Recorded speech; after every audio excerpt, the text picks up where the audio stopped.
Hello everybody, welcome back to Comedian MTG. My name is Ian.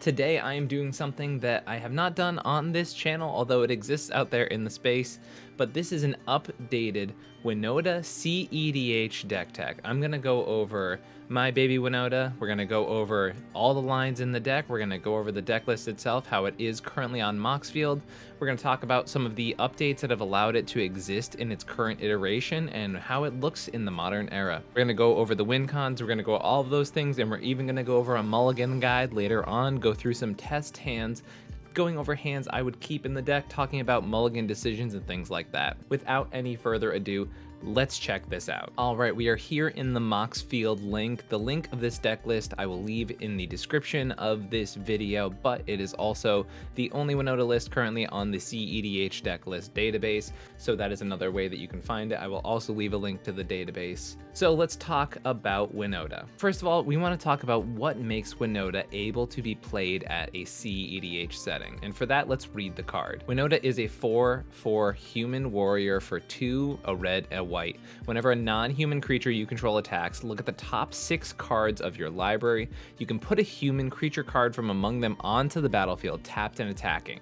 It gains indestructible until the end of turn.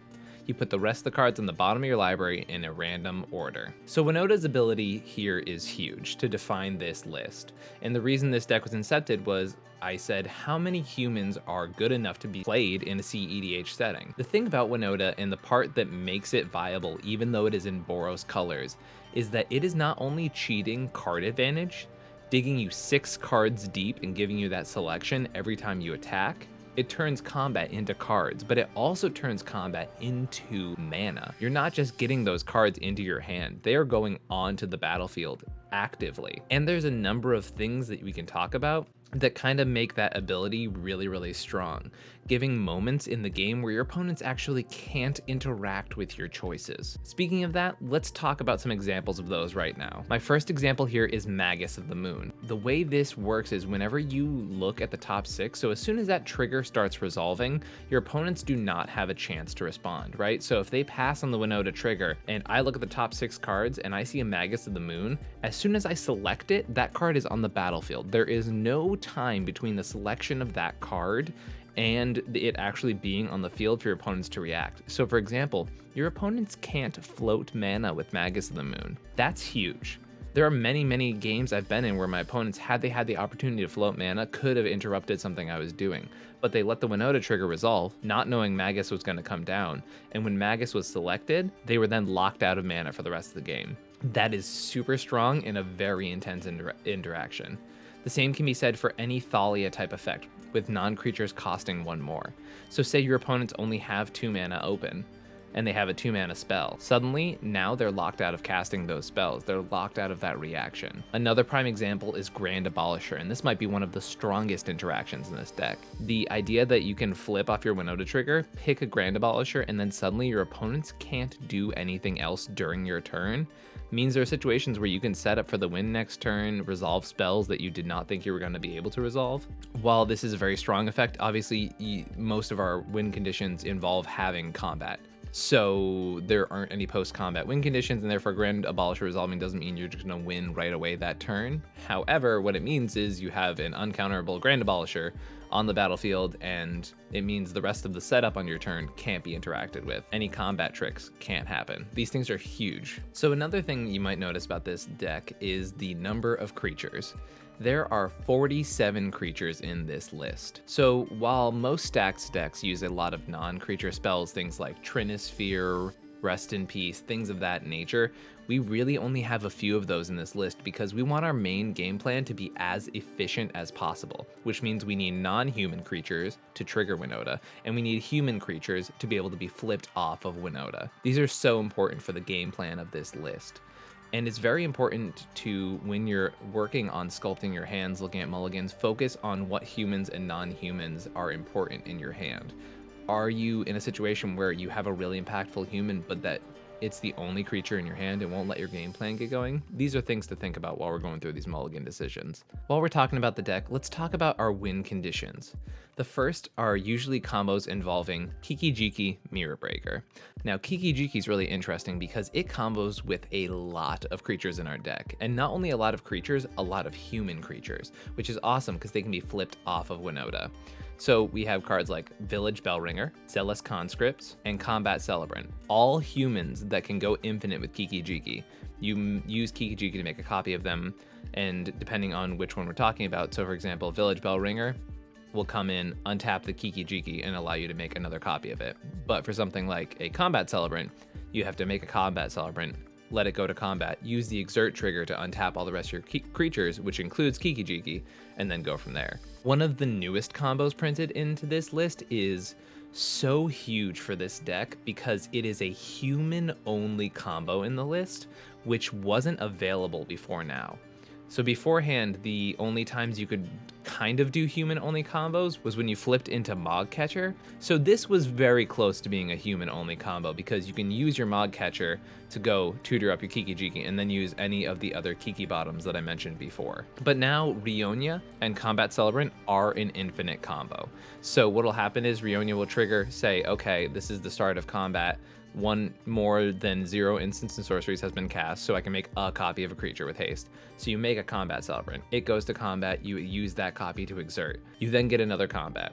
At the start of that combat, Rionia triggers again, says, oh, I get to make a copy of something. Let's make another Combat Celebrant, and that goes infinite. Rionia is also really cool in this deck because despite it just being a human exclusive combo, something that's very, very valuable, it also can copy our non-creature spells. So I've noticed a lot of situations where Rionia will come in and copy something as simple as, say, an Ornithopter, which is just another trigger for Winota. So Rionia often, many times, can earn its weight. That's not even to mention times it gets some really, really powerful spells. So let's talk about something like copying your Docksides over and over again. Maybe copying a Remorseful Cleric so you can use it to trigger Winota and then exile someone's graveyard and not lose your initial copy of Remorseful Cleric. You can copy any of your creatures with Enter the Battlefield abilities, so your Ranger Captains and your Recruiters of the Guards and all of those cards. You can make copies of things like Skyclave Apparition to remove your opponent's creatures. One thing that's really insane with Rionia is the fact that it is a way in this deck to counter Gilded Drake. This interaction has come up in games that I have either seen or played in so many times. Because what happens is many players will be really light on creature removal, so they'll use a Gilded Drake even though Winota doesn't really pay off for their deck to take away your Winota. Obviously that's a huge problem for our game plan. However, Rionia can come down, you can move to combat and say, okay, I'm gonna make a copy of this Gilded Drake here. Hi, I'd like my Winota back. So not only do you now have your Winota back under your side of the battlefield, you now have a Gilded Drake, which one, triggers Winota as it's a 3/3 flying non-human, huge, and then two, it can do that every single combat. And then you start taking away all of your opponent's most important pieces. So Rionia is a real threat when your opponent starts to try and take your stuff. It's a really big pickup for this deck, and it's a really strong card. The other cards that have been a major boon to this deck, one took us a while to pick up on, and that is Rick, Steadfast Leader. Now, someone in the Discord I mentioned at some point, I was very low on this card. I'm very honest about that. I was low on this card when it first came out. I didn't think we needed a creature anthem. I then was talking with some people in the community. One of them said, you know, I'm gonna test it out because it actually seems pretty decent. And then a couple more started to mention that, like, you know, you might wanna look at this. I played it in a tournament and it won me multiple games in that tournament, and it is now just like a cherished piece in this deck. The idea that not only do your creatures get +2/+2, which is obviously a big anthem, and especially one when you are flooding the board with human creatures off of Winota triggers, Rick gets out of hand very fast. I thought the if you have 4 humans part was going to be a real downside. It isn't. When Winota starts to snowball, the number 4 for humans is super trivial. It is impossibly easy to get,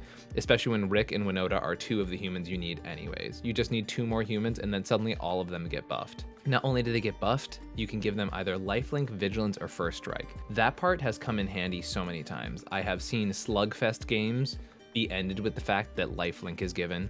I've seen also Slugfest games end with the fact that now all your creatures have vigilance, And then also I've seen it happen the other way around, where first strike suddenly means that a ton of your creatures that couldn't get in before are now able to not trade and actually remove your opponent's creatures if they go to block. Rick is huge for this deck. Other printing is Blade Historian. This card is wildly powerful in this list. Blade Historian is huge. It gives your attacking creatures double strike. Now, what's really amazing about this card is that it is not an attack trigger. It is a static effect on this card, meaning even if this is the last Winota trigger to be flipped over, it's the last thing flipped off of Winota's ability, your creatures just get double strike. It's not like an attack trigger where it has to be seen attacking. It will come down and then suddenly the board is dealing twice the damage it was before. And unlike something like an Angrath's Marauders, which I know people talked about very early on in the conception of these decks, this actually provides evasion, because double strike is much harder to block than just doubling damage, right? This doubles the output of your damage, meaning that, you know, suddenly a 2/2 and your 2/2 double strike, they're not trading. Whereas with something like an Angrath's Marauders, they would trade. With double strike, you have first strike damage to go first, which is a major improvement on getting your creatures into the red zone. When this deck first came out, combat damage was not a viable way to win the game. However, with Rick, with Blade Historian, with a couple other pieces that have been picked up over time, combat damage is a viable way to win with Winota, to the point where there are variants, although I disagree with this notion, that do not play Kiki-Jiki combos. They are completely comboless and they win with beatdowns exclusively. Once again, I have a pretty strong objection to going that route with the deck. I think it takes out a lot of versatility in your game plan, and it almost completely removes the potential of you winning early in the game. Mog Catcher into Kiki-Jiki has been one of the most important interactions in this deck, and I think if you remove that interaction, you remove a lot of the power of this deck. However, combat-focused versions have also been successful lately, so it is very important to note that that is a viable way to take the deck, although I do not think the optimal way to. Now, according to the Kiki-Jiki combos we were mentioning earlier, Splinter Twin is another way to mimic Kiki's ability. It's basically in here as a backup win con. As Rionia has been printed, as combat damage has become a viable win condition, Splinter Twin has looked less and less attractive in the current meta, and I'm starting to think about removing it. You may find in an update very soon that it ends up getting cut for like the next new exciting card that comes out. It might get cut for another creature. It's not a decision I would be too disappointed to make. It has not really played out well because it gets hit by our own tax effects. I cannot remember the last time I actually used this card in the deck, so in all likelihood it's going pretty soon, but I wouldn't want to just get rid of it for the sake of getting rid of it. I would want to have a replacement that I would feel confident about removing it for. So we talked about winning the game. Let's talk about how we don't lose the game. And I'm not talking about things that are just like don't lose the game effects. I'm talking about our stacks, our things that are making sure while our game plan is going, we have enough time to do what we want to do. So let's start with the non-creatures because there's so few of them. We have Thorn of Amethyst, ironically something that taxes non-creature spells. It's just such an efficient rate. The fact that it can be cast for only colorless mana has earned its spot despite being a non-creature effect. It comes down so early and it's just very powerful. The other two important ones are Deafening Silence, which is the premier rule of law effect. The fact that it comes down for a single white mana can come down so easily on turn one. Sometimes you can play a Deafening Silence and an Ornithopter, Phyrexian Walker, Rograk, or you can have a Mox Diamond and play something else before you play your Deafening Silence. Like, it's so strong, and the fact that it's so cheap is insane. Then we actually have traditional Rule of Law. We are playing, I'm pretty sure, every version of the Rule of Law effect. Aethersworn Canonist, Archon of Emeria, Eidolon of Rhetoric, and the other two mentioned. We also have a number of other Stax effects. As I mentioned, we have Thorn effects, so things like that, Thalia, Guardian of Thraben, and Glow Rider, all of which tax non-creature spells, which, as a deck with 47 creatures, it's pretty safe to tax them. Some other key pieces, things like Drannith Magistrate, are very strong. Hope of Gearper actually acts as a one-turn silence, as well as Ranger Captain of Eos, very strong effects. Magus of the Moon, as I mentioned earlier. Aven Mind Sensor, stopping your opponent's tutoring. And one of the best pieces we get to run is Spirit of the Labyrinth. Spirit of the Labyrinth is particularly potent because Winota gets you card advantage without drawing cards. Spirit of the Labyrinth and being able to break parity on it while it also providing gas for our game plan is huge. This card is so strong, and I'm glad we get to play it. Let's talk about some other things things in the list a little bit right now. Just some interaction and things that are probably necessary to play. As I mentioned, we have things like Skyclave Apparition as interaction, but cards like Abrade, Deflecting Shot, Swords, Silence, Red Blast, Pyroblast, Path are all just such efficient removal pieces and interaction pieces that it would kind of be irresponsible not to play them. I get a lot of people asking about Abrade, and Abrade is there because things like artifacts are actually really hard for us to deal with in these colors, but I have a lot of people suggesting to me either artifact removal or creature removal. The reason Abrade is in here is because it is both. I can't stress that enough. It is because it is both. One of the biggest pieces that hurts this deck is Drannith Magistrate.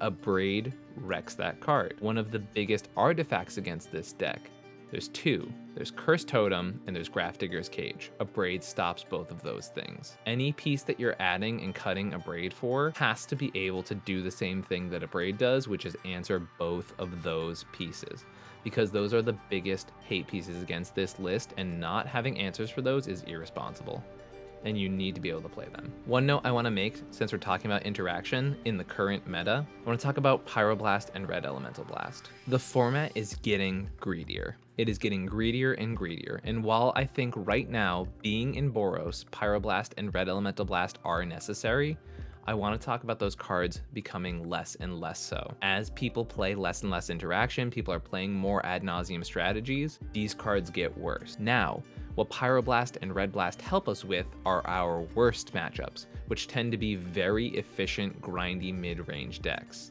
The mid-range decks that can answer our board presence and constantly keep Winota off the board and constantly stop our game plan going, they aren't played a ton.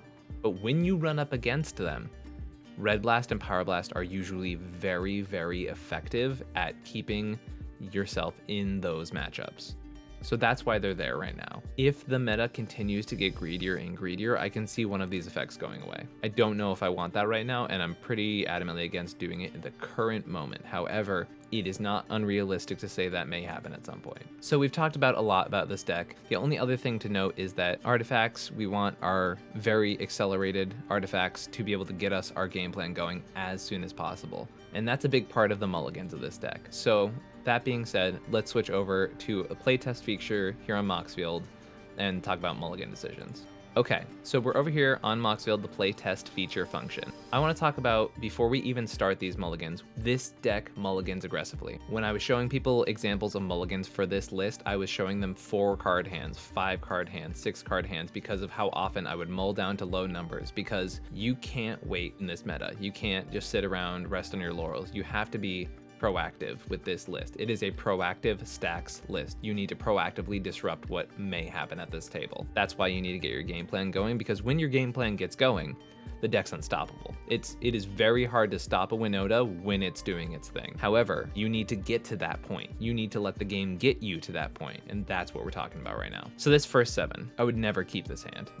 It has Phyrexian Walker and then land drops until you can do something on turn 4. That is unacceptably slow. There's really nothing you can do with this hand for the first turns of the game. You're not disrupting your opponents in any way. You're not putting anything on the battlefield apart from the Walker. It doesn't do anything. Instant mulligan. All right, for our second 7 here. So there's some good things here. There's some bad things here. We have a turn 1 play in Ginger Brute, which is a nice hasty way to get Winota triggers. I like Ginger Brute. It's really good with things like Ranger Captain when you have extra colorless mana floating. Ginger Brute's actually pretty strong, but for right now, not what we need. Because you have a second land that'll get you your Thalia, and then the rest of your hand is a 4, a 3, and a 5 drop, and 2 lands. You can't keep a hand like this because you are just relying on top decks, on top of the fact that the only thing you're really stopping is non-creatures, and it's only taxing them by 1. Thalia is not giving you more triggers. You only have Ginger Brute to trigger your stuff. If you get another land, there is a line where you go turn 3 Imperial Recruiter, go grab yourself a Dockside, but still, now we're talking about turns later that you get your game plan going, and we want to get our game plan. So let's go down to a 6 card hand. And as you're seeing right now, I'm taking the time to actually look at what's happening with this hand. It's a little awkward with the way that City of Traders is right now. Now, if City of Traders is an Ancient Tomb in this hand's kind of insane. as of it is right now, you definitely bottom are one of our most expensive humans, right? Which is a combo piece, and obviously, yes, you have Kiki in hand, but if you're hard casting 10 mana, you're not doing this game plan correctly. So we bottom this. So you have a bit of contradiction with this hand. Depending on what's happening in this pod, should determine how you approach this hand. It is very hard for me, despite how appealing it is, to go turn 1 Thorn of Amethyst, right? Because of the fact that next turn you play a land, and you can either play Legion Warboss, or you can play your Aven Mind Sensor, right? However, you can play these things, but then you're down to a single land, and you don't ever get your Winota in that circumstance, right? So, unfortunately, the sequencing here with this hand is really indicative of being able to go, you take your draw, you play your land, and pass, which is not normally a play pattern I suggest. This is a 6 I could see you mulliganing. This is a 6, depending on the pod, that I might mulligan. However, if we hit another land, so say we don't know our draw for turn, what we're hoping here is to go turn 2, play either Legion Warboss, which is one of the best enablers in the deck because it gets you a ton of non-creatures, or Aven Mind Sensor, which is very disruptive and a non-human, and then hope we draw a land so that turn 4, or turn 3, you can sack your City of Traders, but still float the 2 mana, use this and another land to be able to play your Winota, and then either have a bunch of Warboss triggers or 1 trigger from Mind Sensor. That's kind of what we're hoping with this hand, and then you can follow up with things like Thorn to disrupt even more if you've played your Mind Sensor, things like that. That's kind of what we're hoping for here. However, as I mentioned, this is not an optimal curve just because of the way City of Traders works. Don't get me wrong, City of Traders is a fantastic card. I include it in this list every time, and it's really, really strong here in many hands. This is just one where it looks a little awkward. So with that being said, I'm tempted to go to 5, and let's see what happens if we go down to 5. Another City of Traders hand. Okay. I mean, I'm very excited about this hand. I'll be very frank. This is a turn 2 Winota. Now, awkwardly, because of the way Gemstone Caverns works, and because of the fact that we want our acceleration to be able to go into Winota, we will have to go basically to a 4-card hand. So Swords, unfortunately, I think you have to bottom here. Vista is a worse fetch land, so I think you bottom that as well. So this is the 5 I'm tempted to keep. Now there's 2 ways you can go with a hand like this. Either A, you can play it safe. You can just play Gemstones, play your land for turn, and either, depending whichever one you exile, you can choose one of your creatures to exile and exile them. Or you can do the greedier play and hope in your first 2 draws, you draw another land, exile a land, and then turn 1 go Phyrexian Provoker and Gingerbrute. There are arguments for both ways to play. This one being that you get more triggers and you get a disruptive piece as well as an evasive piece, and you only need to get 1 land and 2 draws. We're playing 32 lands, which is a lot for a cEDH deck. The other way to do it is to exile one of these 2 and then go for the safe Winota with a single trigger. Now we got paid off for going the greedy way, but that could easily not happen. I've been in games where you keep a hand like that and you get super punished for it. It's really up to what you see happening in this draw. Different ways to play the hands. I thought I should mention Gemstone Caverns, obviously not always going to work, so it's important to note when you're looking at a mulligan. So let's go to a fresh 7. Give you a second to look at it. This is another one I do not keep. Giver of Runes is one of the best 1-drops in our deck, and I will not argue against that. It's a very, very strong card. However, that's it. Holding up interaction in this deck is not what we want to do. We are not a control deck. We are not a mid-range deck. We want to play our game plan. This is way too slow. So we're going to second 7. So this is a classic example of this is a really tough hand. This is only our second 7. So first thing I'm doing with this hand, obviously we have an insane amount of acceleration. And you may look at this hand and go, Ian, why did you even pause with this hand? Here's why. Glow Rider, Errata'd, it is a human cleric. Recruiter of the Guard, human. Thalia, human. Winota triggers off non-human creatures, right? So that's why I gave pause, because this hand on the base level does not get our game plan going. Here's how it does work. You go turn 1, you play this on the white side, you play your Mana Crypt, you play your Jeweled Lotus, then you play your Recruiter of the Guard. Why am I feeling confident? Because we have 3 0-drop creatures. We can either go Ornithopter, we can go cEDH Staple, Rograk, like we saw in couple hands ago, Phyrexian Walker. All 0-drop creatures that will trigger our commander. Awesome. So then you play those this turn, and you can get Winota out starting next turn. There's also options where you do play Glow Rider and Thalia first just to disrupt the table. It could depend. Sometimes it is optimal to play those pieces before you get your game plan going because of the way the table's playing out. I'm very happy with the 7 like that. This is a greedy 7. If I am on my first 7, I do not keep this hand. There's definitely an argument, seeing as you have some really strong payoffs here, where you get a strong payoff down early and then hope you draw your lands and curve really well. That's not the kind of game I want to play. I would much rather go for a hand that I know curves one of these pieces into Winota and has that guarantee. So I'm going to go to a second 7 here, because all we really have is 1 land, 1 mana vault, and although you can get these pieces down, then mana vault's tapped and you're left with a single mana source, and that can go bad so easily. Not even to mention, if you happen to, even if you do the nuts and you top deck a Jewel Lotus right now, there's still a world where Winota gets bounced and then you're stuck on 1 land, right? So it's really hard to want to keep the 7. So let's go to our second 7. Second 7 has no lands. 6. This is a snap keep for me, personally. First thing I do is choose which card to bottom. The big humans are the easiest cards to put to the bottom of your library because you want to cheat them in with Winota. So Sanctum Prelate here, despite being a very, very powerful card, I'm very tempted to put to the bottom of my library because of the fact that we can flip it over later. So let's do that. And we're going to shuffle with our Bloodstained Mire here.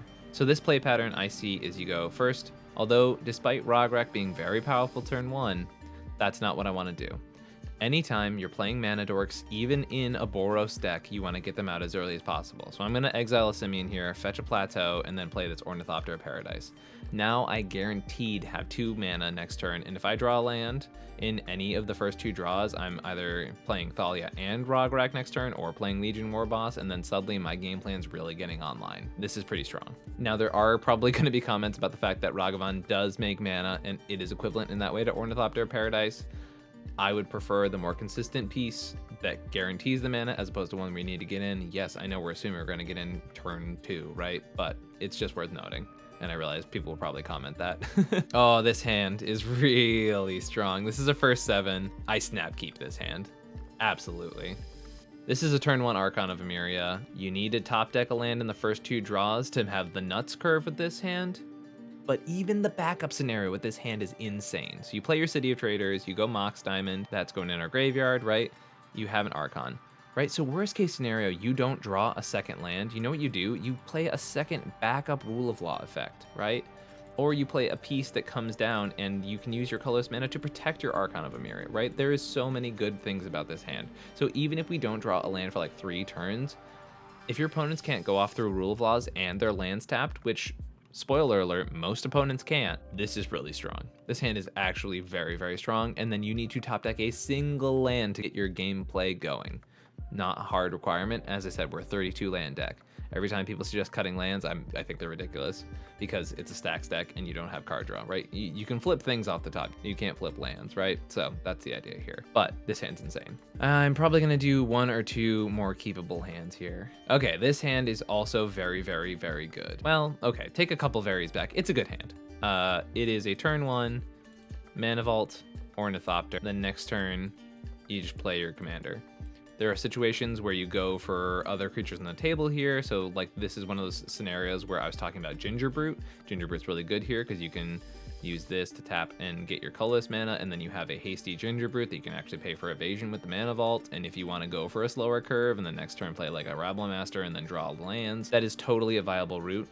Also within this hand is just a natural combo of you have Combat Celebrant and Splinter Twin. You just have a game-winning combo in your hand right now, and Ranger Captain of Eos to silence and protect your combo. All of that is quite strong. Not to mention the fact that you can, as I mentioned, ignore all of this and then just go turn 2, play Winota, and have a thing to trigger it right away on turn 2. I've won many games with the idea that like you flip this into something like a Mod Catcher, tutor up a Dockside or a Kiki in the next turn, and just win the game. It's really, really strong. So this hand is very, very good. We've actually had pretty decent luck with these mulligans. There are definitely times where you go deep in the mulligans, and that first hand was probably a really good indicator of that. I want to get 1 or 2 more hands in before we call this a close. Okay, this is a good example of a tough hand. I keep this hand because in this deck, Gamble is like a 5 out of 6 chance to flip a Mana Crypt. So the way I think you have to sequence this hand is going your Plateau, you play your Phyrexian Walker, and then go for a Gamble. So hopefully we'll have the card. Maybe you'll have to pitch it, maybe not. But this is the type of hand that with a 1 in 5 chance to have your game plan completely shot in the leg, Gamble is worth it, 100%. Because that if Gamble resolves in your favor, you don't really need any of these cards, despite all of them being very powerful options, and you're glad to have them in your hand after this Gamble thing. You don't need any of them. The Mana Confluence would probably be the biggest hit off of Gamble that wasn't the Mana Crypt itself, I will say. That will definitely be the biggest shot in the leg. However, you can still very easily play this hand. With this Mana Crypt especially, a lot of the time that is just a turn 2 Winota with a thing to trigger it. Very, very strong plays here. Here, our first 7 is a no-lander. We're gonna ship it away. Second 7. Oh man, Ragavan is so damn good in this deck. Yeah, you definitely keep this, right? Because you go land, you play your Ragavan, then next turn you untap, but you get to have your mana. You get to either play an uncounterable Thalia, depends, because you have, oh actually, so you get to have your treasure from Ragavan, use that to play in the Mana Vault, then play your uncounterable Thalia, and then next turn you have an uncounterable Winota. Seems really, really good. You have a Rick in hand to play an uncounterable Rick at one point later. You only need one more human to make that engine start going. Ragavan is, although Ragavan is overrated in cEDH, it's insane in this list specifically because it's a Winota trigger that makes you mana. That's a Birds of Paradise. Like in most decks, you want your Birds of Paradise to be tapping for mana. In this deck, you love that your Birds of Paradise is attacking for mana. It's awesome, and it sometimes gets you cards off the top of your opponent's decks. It seems very, very strong here. I've played it a lot, and each time it's almost made hands keepable just by itself. Like, it's a very good card. Oh man, we keep ripping gas here. I want to show some more objectively medium hands, but we keep ripping these really cool gas hands. Yeah, you hope you hit a land here. Specifically, something to note is you really hope you hit something that can get you a basic plains because you have Magus in hand. Do not fall for the trap of turn 1 Magusing yourself. Please, please do not do that. Because you have the ability here to just go turn 1, these things, all of these things, and then hope you get a land in 2 draws, right? Yeah, we did. Okay, boom. And we don't have to go for the Magus plan here. Sometimes it's a dead card in your deck, right? But I have seen so many games with Winota pilots, and early on, I was also someone who did this, not meaning to, but yeah, it is very tempting to go, Blood Moon's gonna kill everybody, and not think about how the fact that you need to break parity on it too. And if you can't cast your commander because you need a white mana to cast your commander, then you're in a tough spot and it sucks. So make sure you can play around Magus before you play it. Huh. Oh man, I'm almost tempted to keep this too. This one's definitely riskier, most definitely, right? Obviously, you're really hoping you hit a land here. So if you're going second, you Gemstones, because Gemstones is always going to be better than Mox Diamond by itself, right? So you Gemstones, exile the Mox Diamond, or if it's the other way around, you're playing first, you Mox Diamond, exile Gemstones. Playing Giver Runes, Jewel Lotus is awesome. Next turn, you have a Winota come down.